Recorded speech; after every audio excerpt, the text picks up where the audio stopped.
Hello, I'm Mario Toneguzzi, Senior News Editor at Retail Insider. Joining me today is Shash Anand, who is Senior Vice President, Product Strategy at SOTI. Thanks for joining us today, Shash. Thanks for having me, Mario. Well, you guys had an interesting report that you have put out recently, the Tech Effect, strengthening the omni-channel to meet consumer demands. Let's talk, first of all, what are those consumer demands today? Yeah, so the consumer demands, we actually found quite a few different stats from the report. We conducted this report, by interviewing over 10,000 people online globally, and the Canadian data I wanted to kind of share with you. But at a very high level, the findings demonstrate that consumer expectations around omni-channel availability and fulfillment are currently not being met. And more specifically, I'd say that there was a few main pain points that customers reported. And the biggest one I'd say is that items are more expensive. So 58% of those that responded said that items are more expensive. Now, we can obviously see what are the reasons for that. There's rising inflation rates, there's supply chain crisis, there's a cost of living in general that's gone up drastically. But let's say that they do have that ability to then still purchase that item even though it's gone up.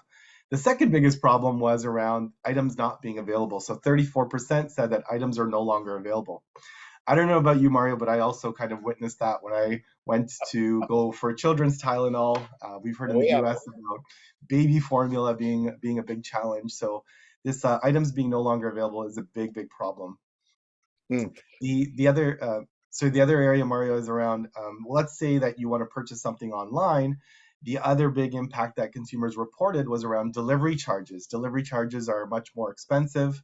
Again, these supply chain costs have had a trickle effect throughout every area. And last but not least, I'd say that the delivery times have actually been slower than usual. So this has been a big issue as well. So, we have all these kind of challenges out there in the sector. And obviously the consumer demand is growing in this area because we've become used to it. And, over the last coming on to 3 years now. So what do retailers have to do to meet those demands that are out there that are going to probably continue to even grow more so in the future? Yeah, you're right. So I'd say retailers have to kind of deploy new strategies, build new business models that can help them merge both the online and offline shopping experiences. The key kind of aspects that consumers have reported is they're still more likely to continue shopping in store and online. 58% of Canadian consumers are still most likely to continue shopping in store. And we kind of thought that might go away. You might think, okay, it's only online only because of the pandemic, but a ton of people still want to come into the store. A ton of people still want to, 48% of Canadians have preferred to shop with retailers who actually offer an experience based on their individual preferences. So how do you provide that personalized shopping experience? This is what retailers need to kind of think about. The other thing is that it's not just about the product itself. Once you've ordered these things, Canadians want, 66% of Canadian consumers kind of expect to know where their order is at all times. They want that visibility. They want to know. I personally just ordered a credit card, and you kind of think, okay, even a credit card, it's not necessarily directly related to retail, but I had visibility throughout. I would be able to call in to say, when's my credit card coming? I want to make a major purchase. I'd like to use the credit card to do that. I was able to track it throughout. I knew exactly where it was in Toronto, and it went here, and it went here, and I can see it all the way through. And even though they said it takes 10 business days, it actually came in 2, and I was really happy. But I was able to track it the entire time. So retailers have to be able to deploy these new strategies. Oh, right. Now, one of the things I know that you've chatted about, in regards to this report is silos and the silos created within businesses. Can you talk a little bit about that? First of all, what do you mean by that, and what's the problem there?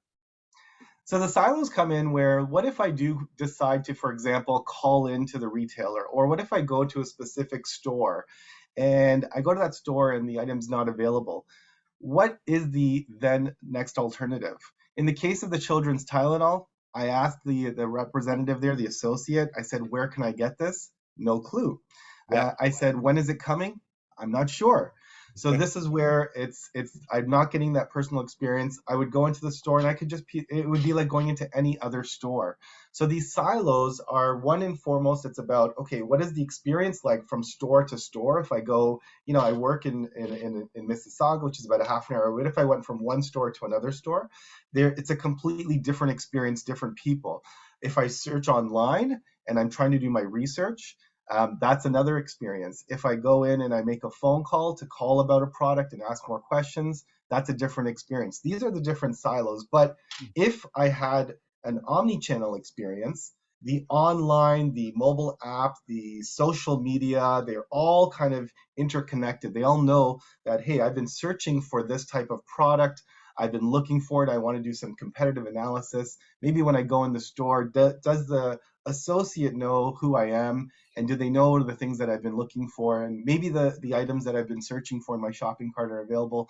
This is that omni-channel of presence, that all of these are connected. And how do you do that? You have to actually offer some type of integration between all the different Yeah. channels that you have.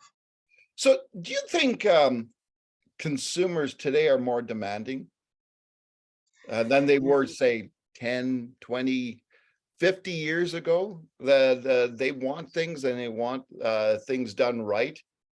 Yes, I do. The consumer expectations have constantly adapted and they constantly change.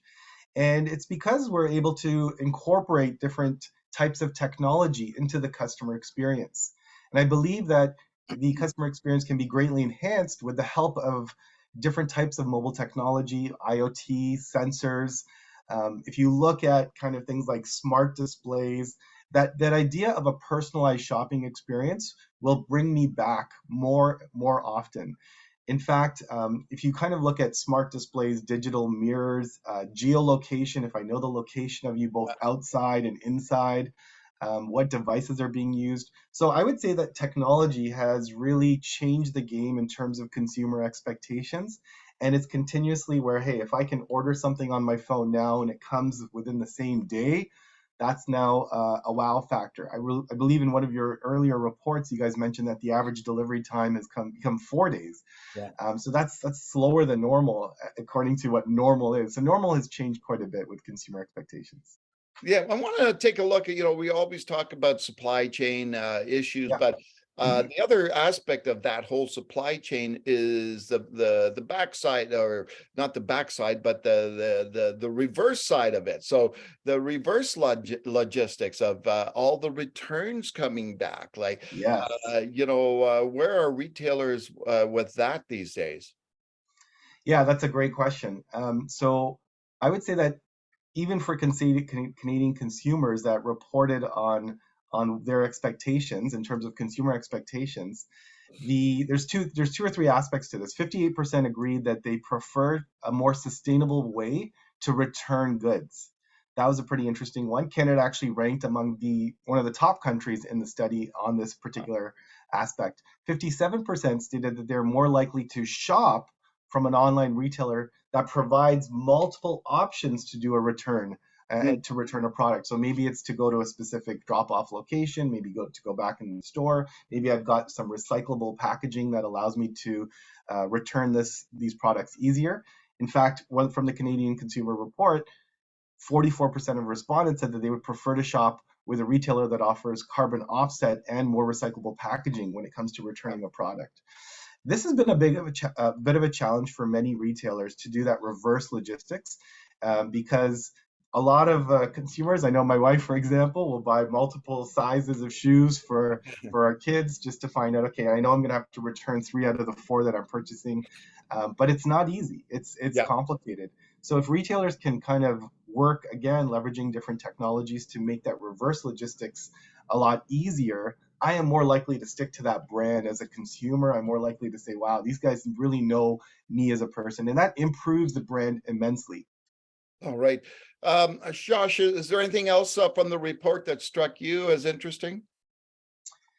I would say that one of the ones that I felt that was really interesting is about delivery times. Delivery times really have changed the game, and it's not necessarily just about the product. It's more about the time and speed with which consumers are looking for it. So 63% of Canadian consumers continue to shop with brands that could deliver the goods the fastest. 63%. So that's kind of brand loyalty, right? I'm going to keep going to the people that can deliver the fastest. And then 68% said that delivery time and speed are still the most important to them, followed by the return. So I think those are where 57% stated they're more likely to shop from an online retailer that provided multiple options. I think those are big numbers that we really need to talk about. And the fact that mobile technology can help you kind of get there and leverage those things. And that's kind of where SOTI comes in. We help companies with identifying what technologies they can use, providing them with the flexibility. The technology has to, of course, make sure that you maintain things like compliance, security, privacy of the data. So you want to be able to collect data, provide that individual shopping experience, but also ensure that it's private. And in order to do all that, you need to be able to deploy devices very, very quickly, eliminate any type of downtime, so that the more you rely on this technology, the more mission critical it is to your operations. But the benefit is you get visibility, and that's the visibility that you can provide to your own internal operations as a retailer, but it's that same visibility that consumers are looking for. All right. And finally, Shash, can you just tell me a little bit about SOTI and what SOTI does? Yeah, so SOTI provides an integrated suite of mobile technology to help you manage all of the different aspects around your mobile and IoT devices. And so we are a software solution. We've been around since 1995, and we have over 17,000 enterprise customers that solve problems related to business mobility. All right. Wonderful. Thanks, Shash, for joining us today. Thank you, Mario. It was really a pleasure being here. All right. That was Shash Anand, who is Senior Vice President of Product Strategy for SOTI. I'm Mario Toneguzzi, Senior News Editor with Retail Insider. Thanks for joining us today.